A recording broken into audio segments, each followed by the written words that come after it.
আরে বেড়ি কারে দেখাইতে বাইরে গেলি? কি বাইজিদ বুস্তামিরে দেখাইতা? তুমি যে বেপর্দা বাইর হইলা, তোমার রূপ যৌবন দেখবে কেডা? জোনায়েদ বাগদা দিয়ে নাকি? কথা কয় না তো। যেই পুরুষগুলো দেখবে রাস্তায়, যেই ছেলেগুলো তোমারে দেখা, তাদের কোনো আখলাক নাই, তো তারা এই বেপর্দা নারীকে দেখে কি মন্তব্য করবে? দিলে কল্পনা করবে কি? যদি সেই কল্পনার রিপোর্ট আইতো আলটা, তাহলে না বুঝা যাইত। বুঝেন নাই কথাটা?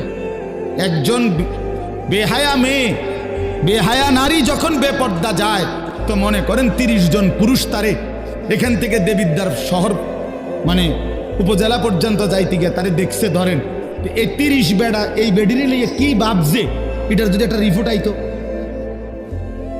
রুগীর মতো আলট্রা রিপোর্ট, বুঝছেন না আপনার কথাটা? ইসিজি রিপোর্ট যদি আইতো, তাইলে না বুঝতো এই অসভ্য নারী যে তারে নিয়ে রাস্তার পুরুষ কত নিকৃষ্ট জঘন্য কল্পনা করে।